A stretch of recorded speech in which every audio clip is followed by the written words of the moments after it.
Okay, so we are live. Welcome, everyone. In the chat, tell us who you are. Make sure your chat is turned to panelists and attendees. We have an amazing session for y'all today, and we've definitely got an all-star crew.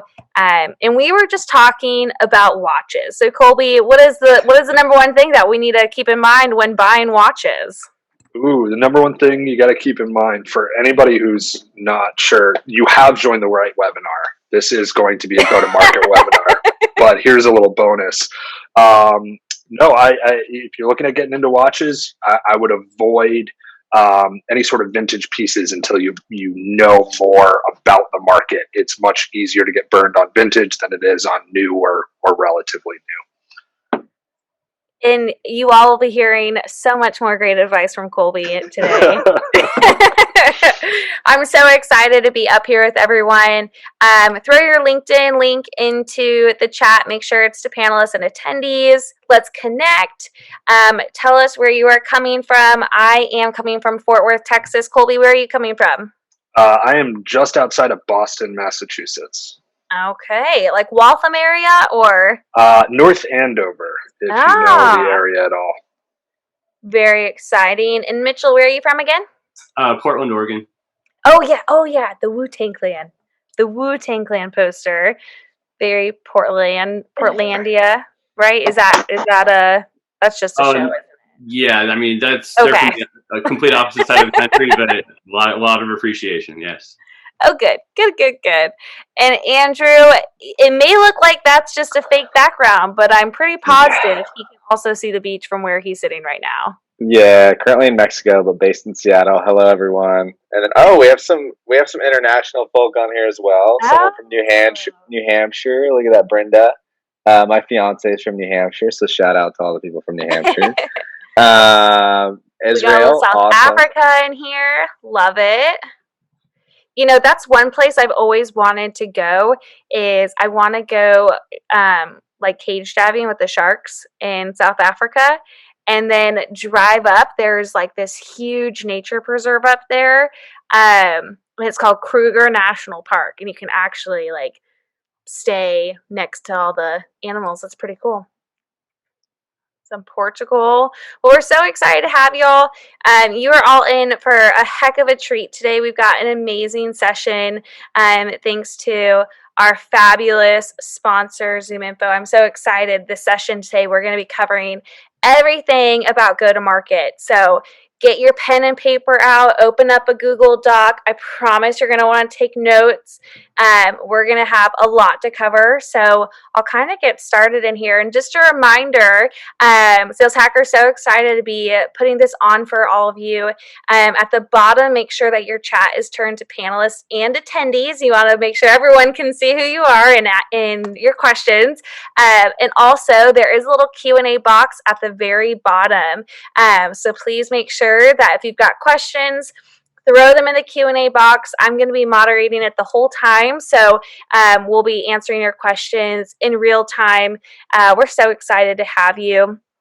I will let our panel introduce themselves, and then we'll kind of go over what we're going to talk about and then jump right into it. So, Andrew, if you wouldn't mind hopping off mute, telling us who you are and what you're doing. Yeah, absolutely. So hello, everyone. Andrew Mewborn here. I'm an account executive over at Outreach.io. So I've been in Outreach about 5 years, and in that 5 years, worked with a couple hundred different sales organizations on their own go-to-market process, not sales to market process, on their go-to-market process, which has been amazing, so much fun, a lot going on. So excited to share all that with you today. Those from the US, those from Madrid, Nova Scotia, and Germany there as well. So excited to see you all today. Awesome. Thanks, Andrew. Mitchell, what about yourself? Mitchell Hanson, Director of Demand Generation at ZoomInfo. As we discussed earlier, I'm in Portland, Oregon. And from coming out of this from kind of the marketing angle to join up with these guys, looking at further down the go-to-market continuum, and really I'm just all about finding the buyers, delivering pipeline to sales. That is kind of the goal of go-to-market. I love that. Very straightforward. Kolby, yourself? I am the manager of enterprise sales here at ZoomInfo. I'm responsible for the customer side of the house. Also part of the side of the house that complains about Mitchell's leads. Never happens because we have a good go-to-market motion. I've been with ZoomInfo for going on 4 years now. Prior to the, a ZoomInfo original, I guess. Prior to the acquisition of RainKing, DiscoverOrg, EverString, NeverBounce, Clickagy. What else? There's other ones in there. So I've seen a lot of change here. I've kind of grown up a little bit at ZoomInfo. Before that, I was managing field sales operations for a couple of small startup companies. So I'm really excited to talk through kind of how ZoomInfo does, what we do, how we utilize other tools, and obviously answer any questions, provide value where we can. I love that. Yes, I've got to tell you, just kind of funny about what you're saying. I recently made the switch from sales to marketing, and so it's been really fun for me to be like, now I know why salespeople complain about us all the time. So hopefully everyone's opinions will be changed today. But I know that we've got a lot to talk about, and for those of you who saw that you had this on your calendar, but you're still trying to remember why you're here, ZoomInfo is bringing us 4 components of a winning go-to-market framework. So everything that you need to know to build out a strong and successful go-to-market framework, you're going to be taking home such great practical and tactical advice today. So like I said, get your pen, paper, Google Doc open, whatever it is, and get ready. And I would love for us to kind of start with this idea of go-to-market, right? How do we know where our team is in this go-to-market maturity curve? What is a go-to-market maturity curve? What are some signs that we can be looking for to see where we're at versus where we need to be? You know, who wants to take this on? How do we dig into this first?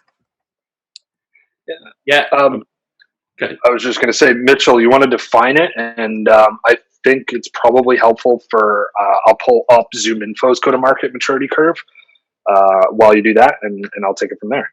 Yeah, sure. Well, yeah, I could kind of set the stage on this. You know, it's, go-to-market can kind of be defined as a few different things, but if you kind of break that apart and like you said, look at the components of it, that's kind of a good place to set the stage. First part, plan. You got to have a goal at the end. What all those activities that you're going to do, they have to have a little bit of intention behind them. So you can't just kind of roll out the same old thing every time. You have to kind of look at, okay, this is the product or service. This is like, the goal, and we'll get into that a little bit later. So how are we going to actually make sure that those things are relevant? Resourcing it effectively, everything from, the technology you need to how many people, how many teams need to be a part of this. Third part be the actual execution, and then the measurement of that execution against those key indicators that you set off in the planning. And then finally, you're going to want to refine and automate. So just to set the stage, those would be that's the framework we're discussing here. And within that, we can get into, different parts of that planning, which I love to kind of look at that from a product marketing perspective, and then specific plays that you can run based on what that plan says you need to do, and then the goals that you set out to do. So something to set the stage there. Perfect.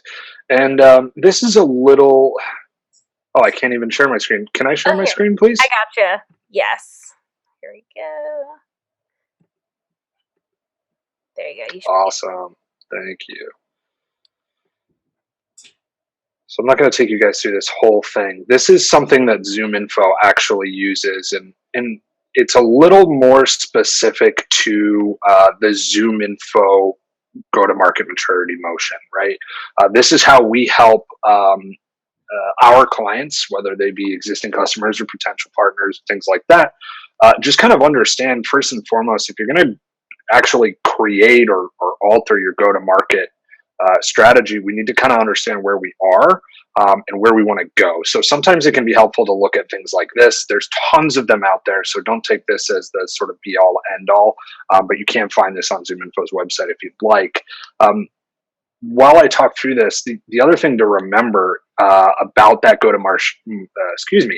market motion is this is not a destination.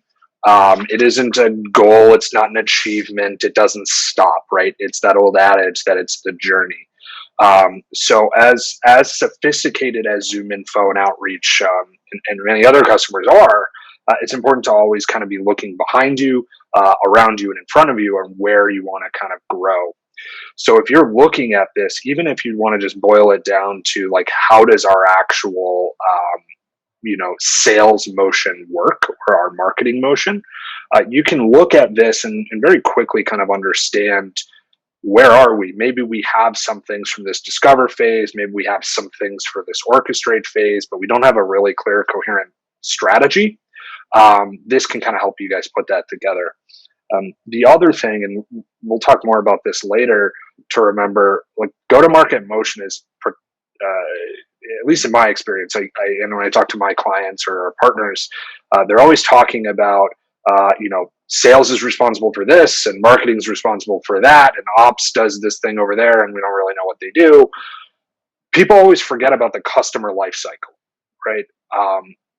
It is so important for you to understand, like, not only how we just get new customers, but how are we going to enable our motion to not only keep and retain the customers that we do have, but make sure that we have paths and playbooks created for cross-sell and upsell and customer retention. I'll throw a bunch of facts at you, but the number one thing that you'll want to consider is Forbes estimates on the low end, it's 5 times more expensive to add a new customer than it is to retain an existing one. And your existing customers are statistically more likely to buy more from you. So all of those things aside, you cannot forget about that customer support motion. And that's part of the reason why I'm so, jazzed up about this particular topic. So I'm curious, as we're looking at this curve, right? How do we figure out where our teams are right now in it? And what are some signs that maybe we need to be propelling ourselves? And as we're looking at like this continuum, how do we continue to work with it? Are you looking for, maybe I'm not understanding your question, so I'll be that guy. Are you looking for, like, how do I understand where I am on a broader curve of go-to-market maturity? Yeah. Like, Yeah, my let's start company? there and then kind of dig in from there. Sure. I think there's a little bit of that can be misleading, not to throw it back on you, but there isn't really a go-to-market maturity curve. I would argue that it's unique for each business, certainly for each industry, each type of sale, right? My SaaS model is going to look completely different than somebody who's selling durable goods or things like that. So assuming on the SaaS model, I think what you look around is you got to take stock of what you have. Do you have defined processes? What does your sales funnel look like? What does your marketing funnel look like? Who's responsible for what and when? And even going back to sort of the 4 components of that go-to-market maturity curve, or redefining it, just looking at what you have and what you don't have, right? So number one, you need to know who your customer is. Have you defined your ideal customer profile? Not just the business, not just, we go after mid-market IT companies. Like, cool. So what? Who at the mid-market IT companies? Within that, who are your buyer personas? Do you care about marketing? Do you care about procurement? Do you care about, support staff or anything like that? After that, it's looking at those marketing playbooks, those sales playbooks, and are those tied to each other? If Mitchell, for example, is driving leads into my team, do we have an SLA in place on who does what, when, and how? Do we know who we're going after? And do we have automated drip campaigns? What happens when somebody falls out of the funnel? Mm-hmm. Do we have a motion to get them back in? So thinking about that, and then finally listing out all of your different sources of leads and revenue, whether it be channel, partner, how are you marketing? I'm assuming if you're doing multi-channel marketing, somebody knows where those things are coming from. Take stock of what you have. And then if you're looking to address or make a change to your go-to-market, I would challenge you to ask yourself or your business partners or your stakeholders, why? Why are we making that change? Are we doing it just because we feel like we've always been doing it this way? Or are we responding to some sort of external stimuli? Are we looking to, really kind of hammer forward? Or are we trying to defend and just kind of stay alive right now during COVID? Once you know that, you can then back into, okay, we know where we are.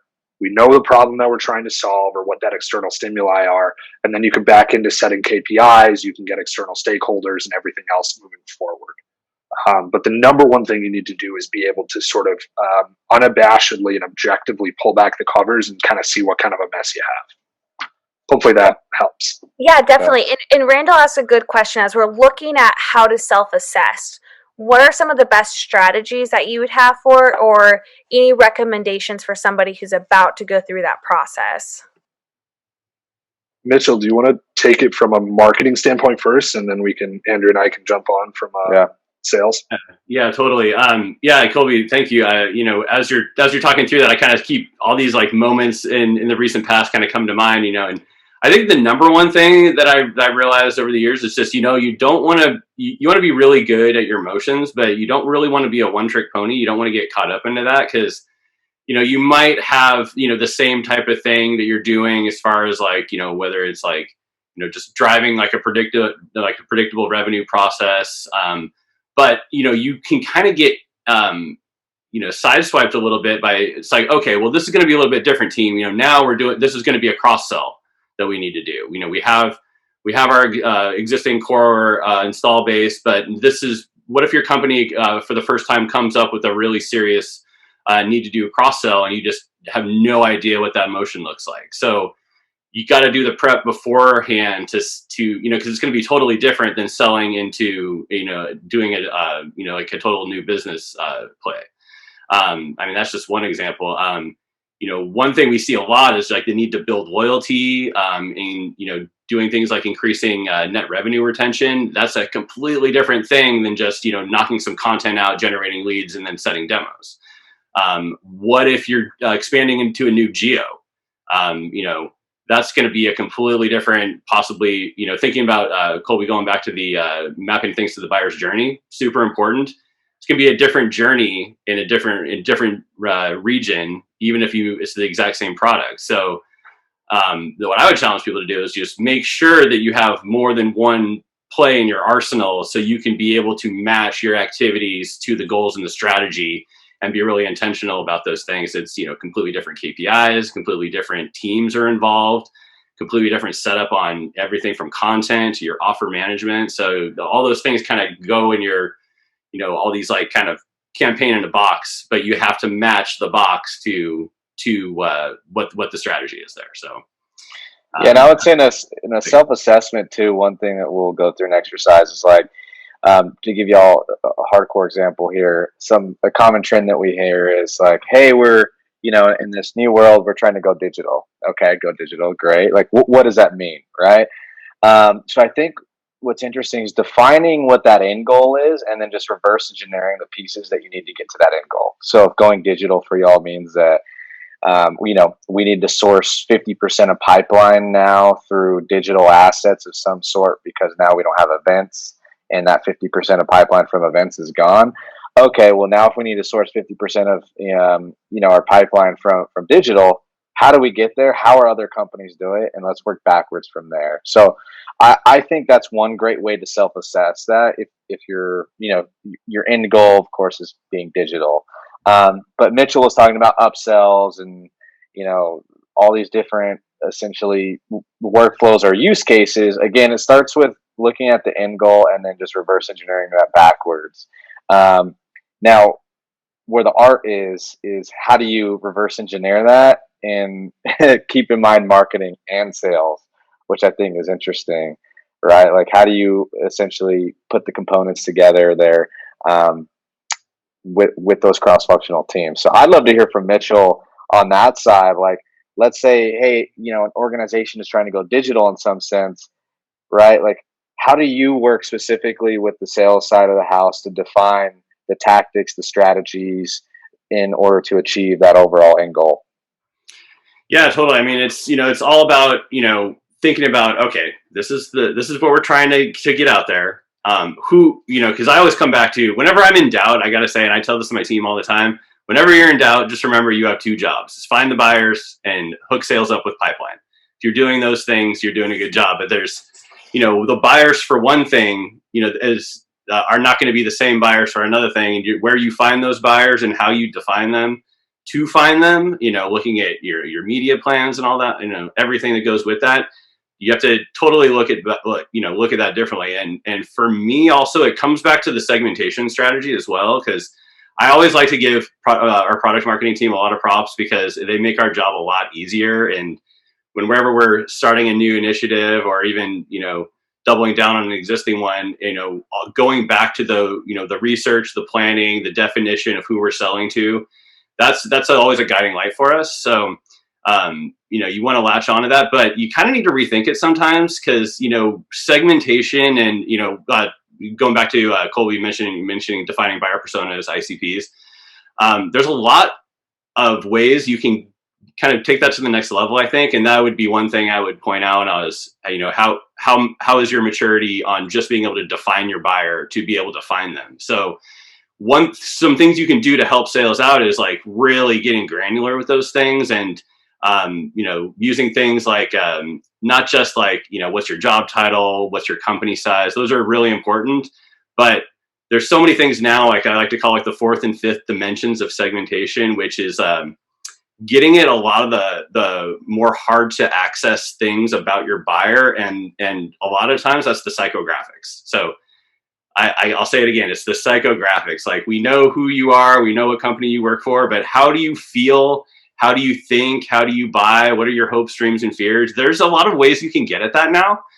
And the better you can do that and really get to, like, it's not just the segment you're targeting, but it's the buyers within that segment. So using things like intent, progressive profiling, these are ways you can sort of separate the buyers from the non-buyers in your target market. And again, you can, even within that whole market, doing an exercise like that, you can say, okay, great. Well, you're all in my target market, but I know what this buyer's journey looks like, generally speaking.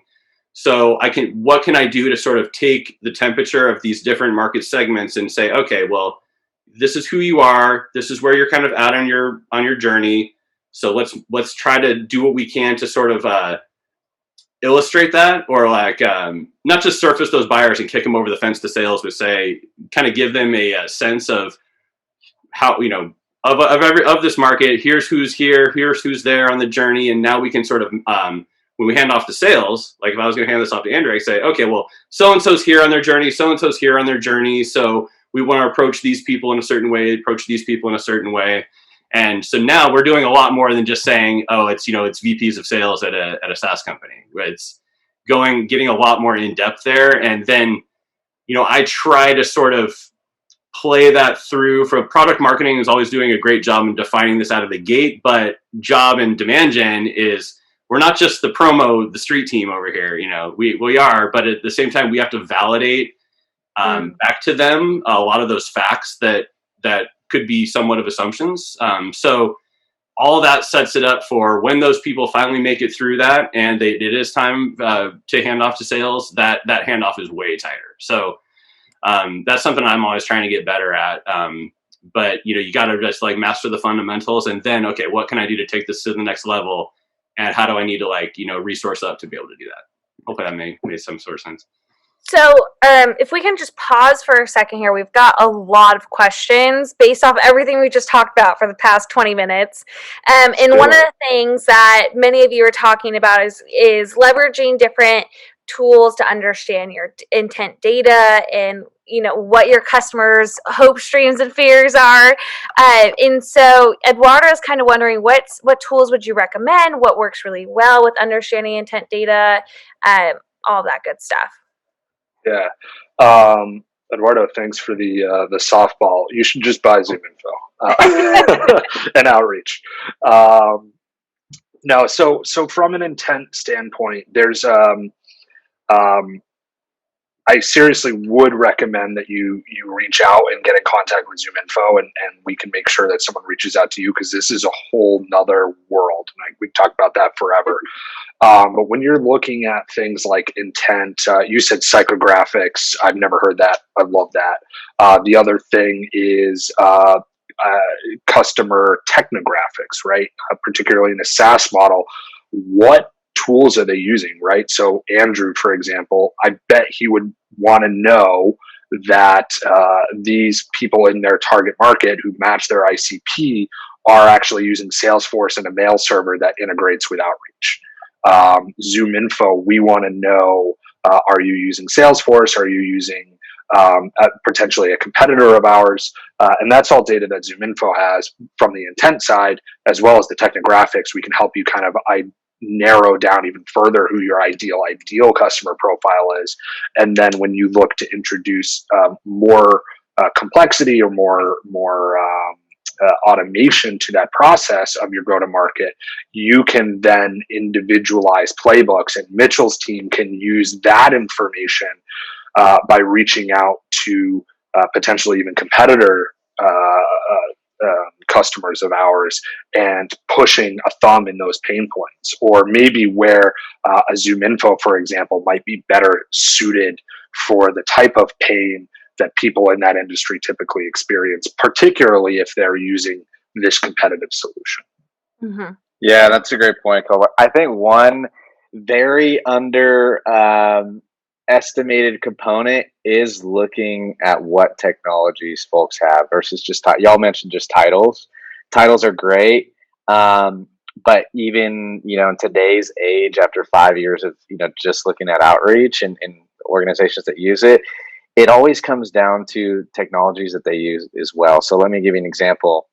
If we're looking at organizations that use Salesforce, ZoomInfo, and Gmail, we're probably certain, and they have an inside sales team, we're probably certain they're going to use Outreach. Like that for us is, we know that it's probably going to be easier to get in that account. However, if it's going to be an organization that's maybe on Dynamics, Outlook, and some outdated tools, and they haven't upgraded, it almost makes you think like they have a lot of other priorities versus buying something like an Outreach or a ZoomInfo, right? So what the technologies actually show is like part of the culture, and it peels back the onion behind how does this organization think about technology and up-leveling their team, right? So I think it's much deeper than, hey, they use this technologies and we use those too, so they'll use our product.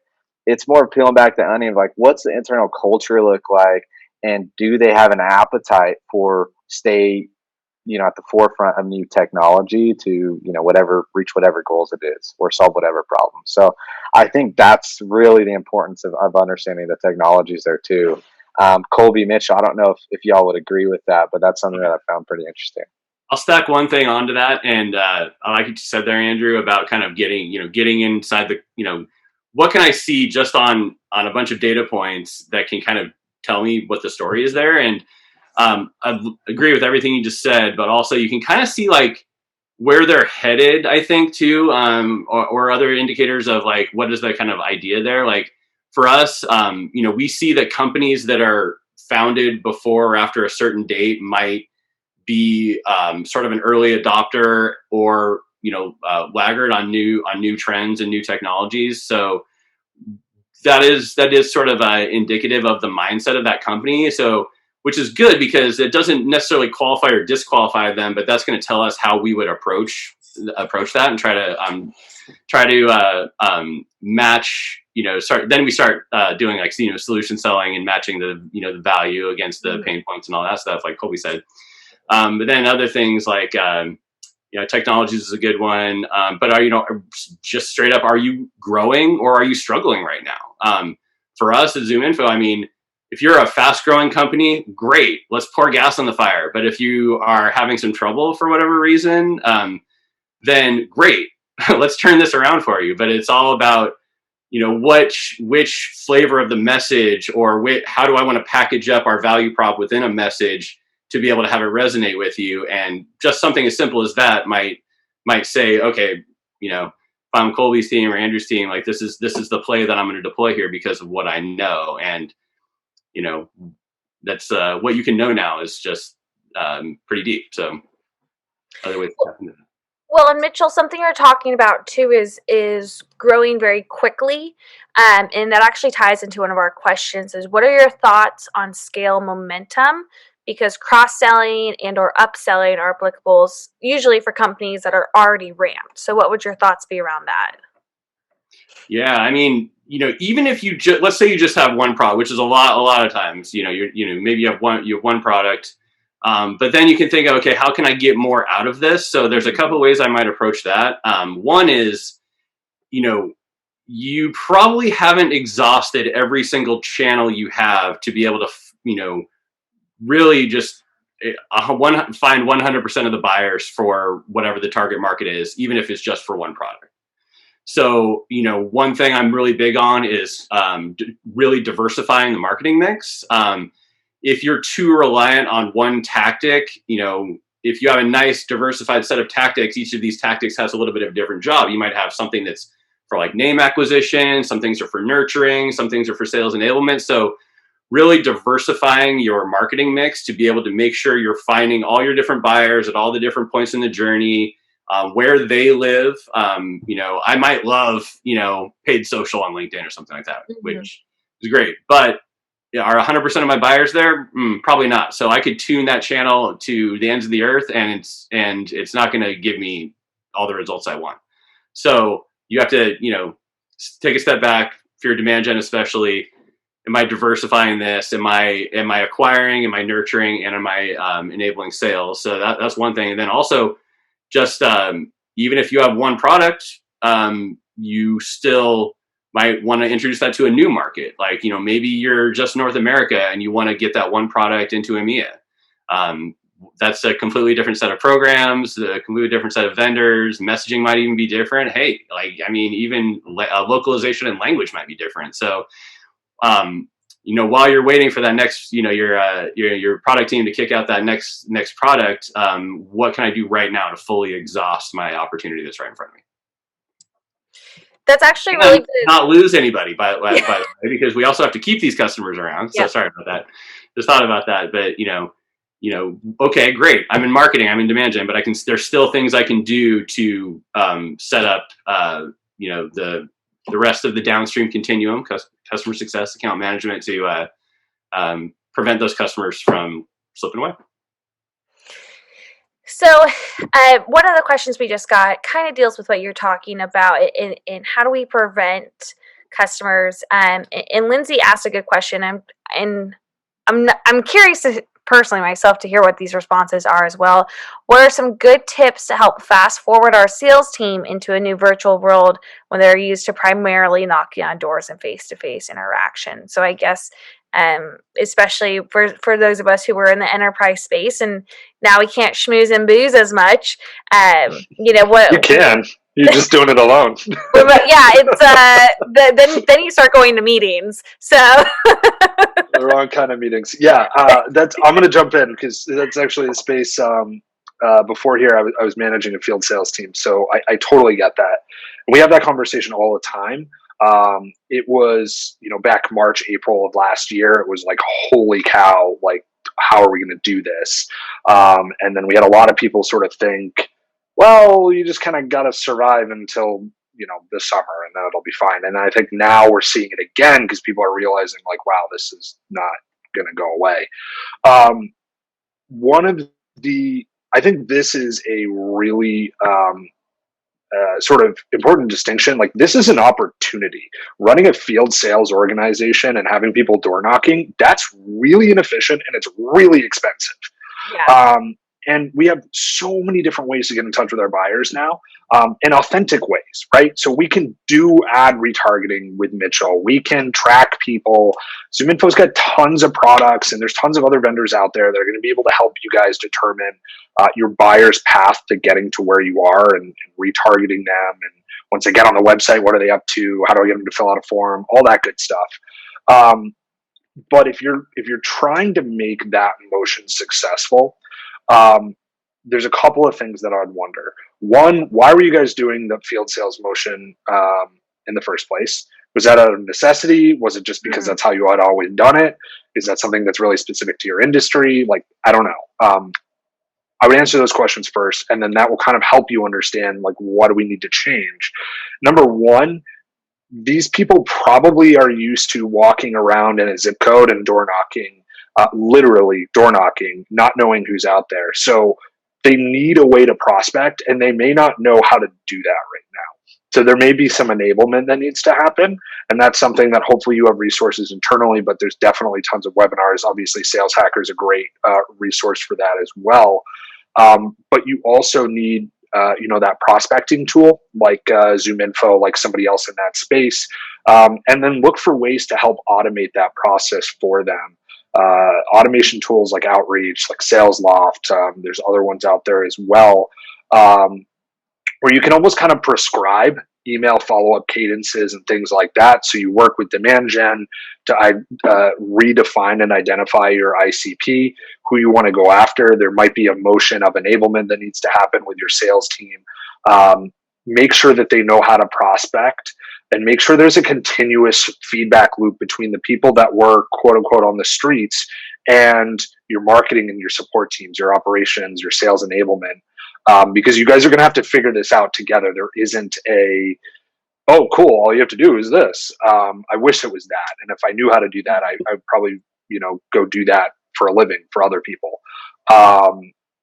But being able to understand those motions and those pain points, and then continuously improve, right? You don't need to be experts. Nobody expects anybody to be experts the first time. But if you can get that feedback loop with your internal stakeholders, and just get 1% better, at ZoomInfo, that's literally Henry Schuck, our founder, like literally screams this at us at every sales kickoff is just get 1% better. Find something that doesn't work, tweak it. If it doesn't work, tweak it again. And hopefully that's helpful. Yeah, that's really interesting. And I think something too, like, as we look back and how this sales process works in our go-to-market strategy, and reflecting on our go-to-market maturity graph that we talked about earlier, can we also apply these same ideas to products and solutions? Or should it really just be focused on like, how do we make, I guess, revenue? Yeah, I'd argue. Sorry, Mitchell, I think you were just going to say something, so I'll punt to you right after. Oh, yeah. It's something pretty short, though, but I mean, it's never a bad time to reevaluate product market fit or validate that or expand on it. So, I mean, yeah, that's really the first thing that jumped into my mind there is it's really never a bad time to validate that, because you're always gonna learn something new, whether it's how to just do better at what you're already doing or tweak that, and like like what Kolby was just talking about earlier, yes, you can't wine and dine anymore. So is it a bummer, or is it an inflection point that's an opportunity that we can find in the chaos somewhere? And for me and for our greater team, it's really just saying, okay, really what we had there is like a high value offer. Mm-hmm. So how do we redefine a high value offer in a virtual world? And so we've done a few things to do that, but I mean, that's really what it is, I think.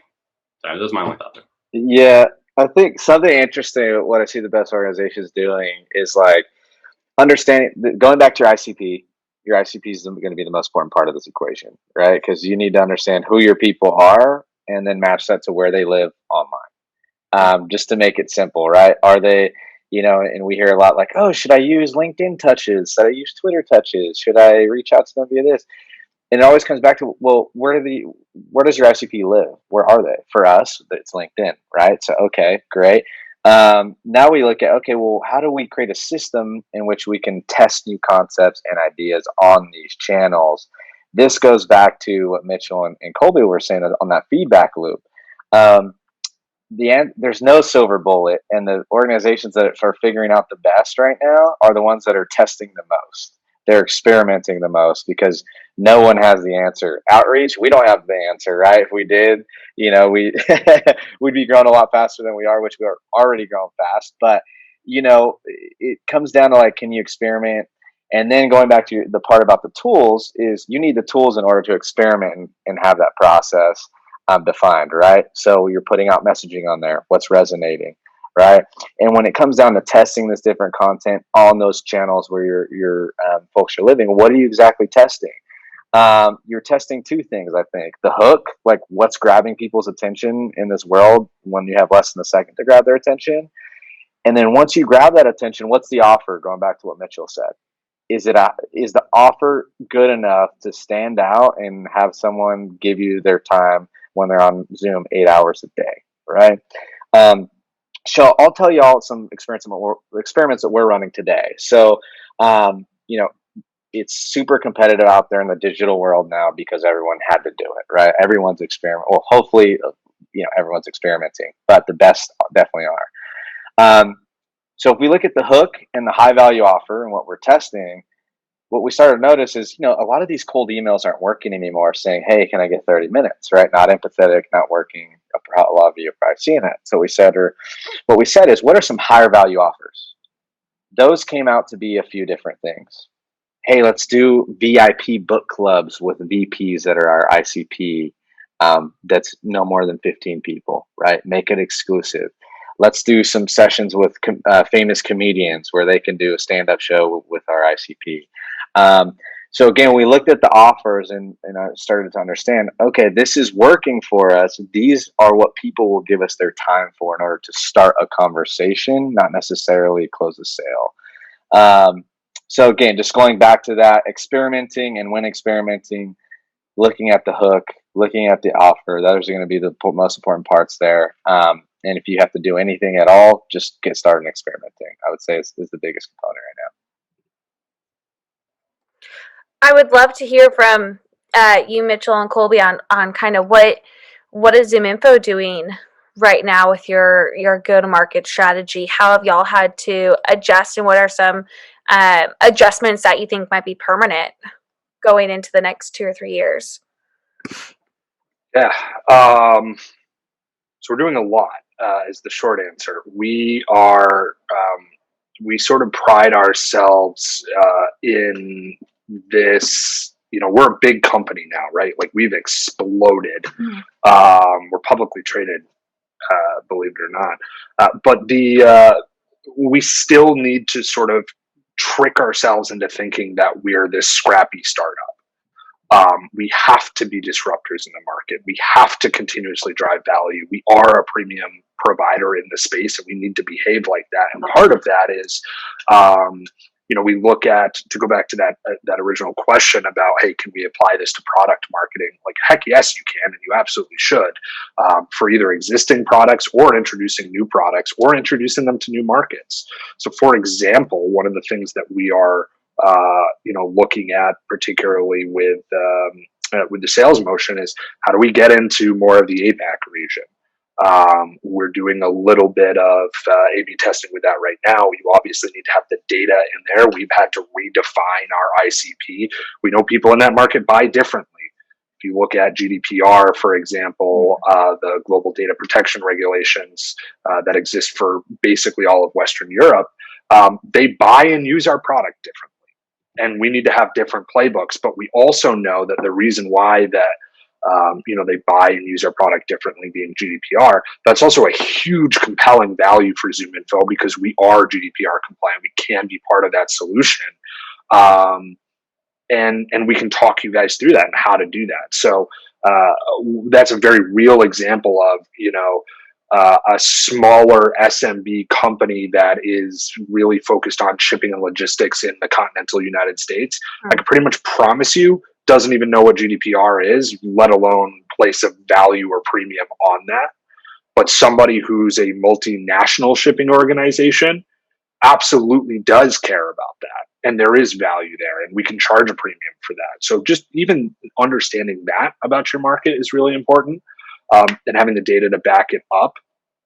I think the second part of your question, and fact check me on this, was like, what have we changed recently, and is it sort of staying? Mm-hmm. Is that right? Yeah. Yeah. So one of the things that we have changed recently has been just the way that our sales organization is structured, the way that we structure, at least from the account management side of things. We used to segment based on geographic territory. I don't know why. We didn't either. And it was one of those motions where we were like, why are we doing this? This doesn't make any sense. We've got this one guy who's super, super intelligent and really good at having in-depth conversations and driving big deal cycles. Also fielding inbounds from the small mom and pop startups. And those are both valuable conversations, but there's different value, and it's completely different in terms of specialization. We need different marketing playbooks. We need different support from demand gen. We have different sales playbooks that we use. So realizing that, this is certainly something that we're going to keep. We've restructured into an SMB and then a couple of different markets within that. So SMB, mid-market, enterprise, where we have much more specialized roles. These are people that understand and can execute at different levels. They're better at different things, and they have different teams from marketing that are also supporting those same motions that I'm sure Mitchell can talk about as well. Kolby, question on that. So they're not territory based anymore. They're specific. So if I was an enterprise rep, I could have accounts everywhere in the U.S. theoretically. Is that what you're thinking? Yeah, you'd have accounts internationally. So basically, the way that we structure it is based on the size of the organization, the existing relationship with ZoomInfo, and then perceived white space and value of that account. So we can actually. Again, we are, this is a totally shameless plug and I regret nothing. We have all of the data. We know everything about our buyers. We know everything about our total addressable market. It's the reason why we're so good at what we do. It's not just because the product is great, but we are actually experts at using our own product, which is great because when you talk to a seller here at ZoomInfo, like you're not just getting somebody who's trying to shove something down your throat, like they're using it every single day. So on the enterprise side, to answer your question specifically, Andrew, it's, they're going to have somewhere between 40 and 70 accounts. We're going to map out how many users they have. What is our existing relationship with a marketing or an operations perspective? Where's the white space? What potential cross-sell plays do we have? And then we're going to funnel those to the reps who have been defined by their individual, sort of smaller pod leadership team to be most suited to having that conversation. Meanwhile, we're going back and we're saying, okay, well, we didn't give this account to Bob or Sarah. Why didn't we? And how do we coach Bob and Sarah up to have that conversation if that's the plan?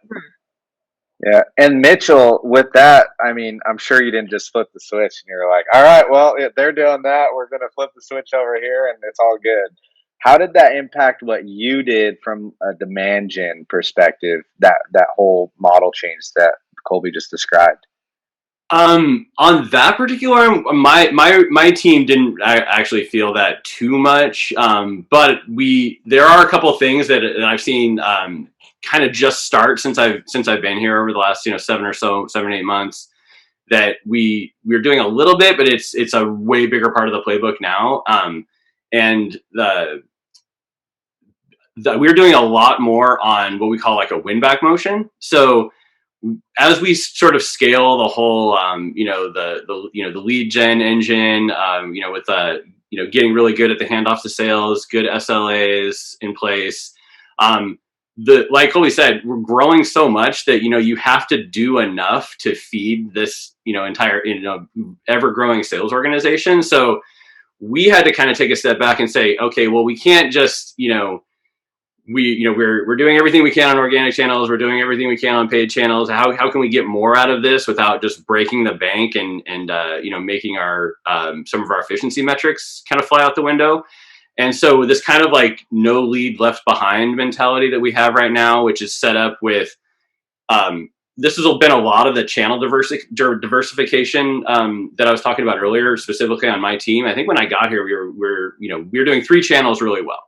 So now we've expanded that out to 5, but the 2 new ones, specifically the like a direct mail sort of gifting motion, that really helps a lot on leaving nothing on the table. Because we just can't afford to do that, because we don't want to just keep throwing money at the problem to keep sales busy and keep the lead flow going. We're like Kolby said, it's not only is it cheaper to, sell a customer you already have rather than acquire a new one, but it's also a heck of a lot cheaper to nurture a lead and kind of resurrect it, I guess you could say, rather than go create a whole net new one out of nowhere, especially if you already have a pretty big flow going on. So that has been really huge. Just perfecting that motion on my team has doubled our numbers. Just straight up. And I'm not even talking about leads. It's demos, it's completed demos, it's pipeline. So there's a lot to be had here. And it's actually just a really few simple things that we just didn't have in place that we put in place to the same quality of everything else we had.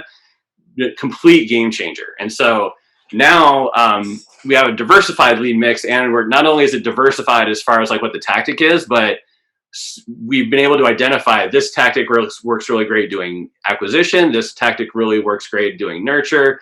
This tactic really works well to kind of help close opportunities. And so that's been really great. And so now next step is just getting more granular within those. How can we break apart that segmentation even further and talk a little bit more personally to people? That's been really big. The other thing that I've seen change a lot is just the whole idea of like, think of ZoomInfo, think of our core platform, and then it's great at what it does. But then a lot of what we've done is just think about how these use cases can be applied to different market segments. Good example is as a lot of the recruiters out there know, like recruiting is a heck of a lot like sales, and very true, right? And so if you apply the same use case that we have for sales with our core platform to recruiting, but a little bit, you're kind of highlighting different a little bit of a different value, a little bit of different messaging there, but that can open up a whole new stream of revenue that you already were sitting on, but you just had to be intentional about what you were doing there. And that's sort of a textbook example of market expansion, not like geographic, but rather, persona based. So that's just getting more out of what you already have. So those are a couple of the big changes that I think have really stuck with us and creating some good results right now. I know that is so important to be able to reflect on the changes that you've had to make, figure out what's working well, what's not, being flexible and agile, and then taking that into what the next year strategies are going to be. I know we've only got a few minutes left, and so I'd love to spend a little bit more time digging into what should people be considering as they're creating a go-to-market framework that really allows for our whole team to have that extremely high level of alignment, so that they will be set up for success. I'll go from the sales perspective. I'll give something. I think to start is, about like evaluating what your ICP is and really honing in on that. We could probably have a whole 3-hour webinar on how to do that specifically, but I would say that's the most important piece, because that's going to drive a lot of the motions there. And I think another piece that really worked out for us in redefining like our go-to-market motion here is like, as it relates to sales and marketing alignment, since we have both of these folks on the line today, is agreeing to what those target accounts are from the sales side and from the marketing side. So it's a dual effort in trying to get into these specific accounts. But again, you don't know what those target accounts are until you know your ICP, right? So it all drills down to the ICP. Like that's the root of it all. And I think in going to your go-to-market motion here is understanding ICPs, where they live at today, and what are the channels you're going to use in order to get to them, right? I think those are the pillars there to get started.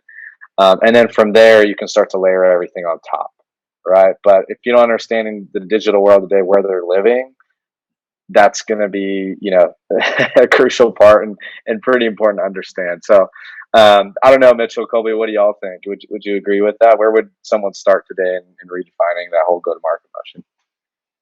First thing that comes to mind is actually something we have not talked a lot about at all today, but super important. So metrics and reporting. A lot of times it can kind of be an afterthought a little bit. If you think about, a whole go-to-market kickoff, a lot of times it's about the product, it's about it's about the ICPs. There's a lot of discussion about that. But if you really just, think about, okay, we're understanding the goal, and we talked a little bit about whether, upsell, cross-sell, market expansion, loyalty, just getting the first, 100 customers, maybe even if that's where you're at. Having the right metric to kind of judge the success of the entire effort. It's not always just going to be as simple as, number of deals won or anything like that. That might take a while, especially if you have a longer sales cycle. So what's a good leading indicator to say we're on the right track? It could be something as simple as, okay, we don't have the ROI yet. We don't have the bookings yet. We don't have the number of customers yet, but here's what we have for pipeline we've created relative to the cost we've invested in this, or this is how many beta customers we have on the customer advisory board that are validating what our product market fit is. And then, so it's having the right metric to match the goal and leading indicators, because you might not see that ideal metric for quite a while. So think about that, because it could look a little bit different depending on what you're doing. Oh, and there's some good reporting. Gotta have good reporting to be able to see what the truth is. I think I can add, so we're doing this in reverse order. I would make sure that you have not just metrics, not just, identify your ICP, yes, absolutely. But if you're looking at really changing your go-to-market, or maybe you're building one from scratch, or you're reacting to some external stimuli like a pandemic, for example, ask yourself really, really critically, do a SWOT analysis, do whatever, however you want to do that. What's working, what's not, what should be working better or could be working better. And then ultimately, what is your desired outcome and why are you doing this? Because if you just go in and you're going to sit there and say, hey, we're going to measure this and I'm going to change these and I'm going to pull these levers. Stuff is going to happen, but you're not going to know if it's the right stuff until you figure out what the right stuff is. Do you need to build more revenue? Okay, let's back out from that. What is the challenge? Is our problem that they're falling off, and not converting at all? Is our problem that we have a net retention issue? Do we have a logo retention issue? Do we have a customer success issue? Figure out what that is first and what you ultimately want to accomplish, and then back into the metrics, to the KPIs, to the reporting. And part of that motion is making sure that you have stakeholders bought in and aligned. So make sure that who needs to be involved, what does everybody care about, and make sure everybody's bought into everybody else's stuff. People always forget that. Marketing, and I joked at the beginning, about this marketing sales kind of dynamic that honestly doesn't really exist here at ZoomInfo. And it's the first organization I've ever worked with where I didn't have some sort of really, bad relationship with my counterpart in marketing, or at least contentious, because ultimately sales and marketing want the same thing. But if you don't agree on what that thing is and how to measure success, and get each other bought into that, and then have somebody in operations who's bought into that, and somebody in executive suite who's bought into that, and everybody's talking to each other, this isn't going to be a perfect process. If it is for you, you're going to be the first company in the world to ever do it, and you should bottle it and sell it.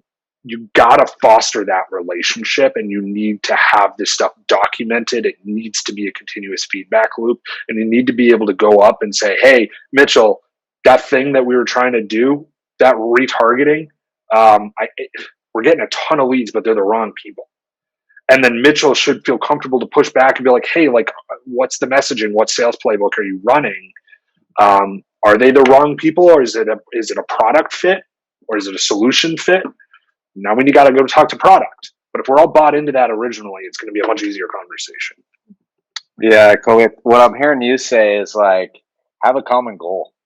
right? Like at the end of the day, it's revenue. That's what the business cares about, right? But what's that common goal that everyone can align around? That's what I'm hearing, which is, I mean, sounds so simple. Mitchell, I'm sure you've seen other organizations that it's not as pretty as I'm sure ZoomInfo or Outreach, and coming up with a common goal is a little more difficult. But that's what I'm hearing from y'all.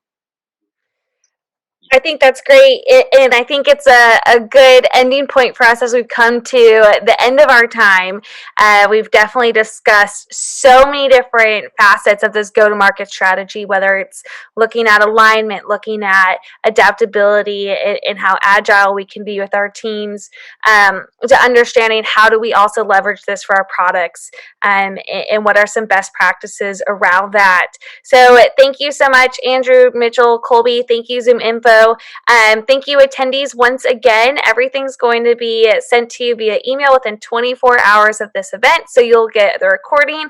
You can also find it at YouTube or at saleshacker.com under training and events. You'll see the on-demand little headliner around this. But until Thursday, where we've got another great session, I hope everyone was able to take home some really great actionable items. And I just really appreciate everyone's time today. Thank you so much. Awesome. Thanks so much, everyone. I appreciate you.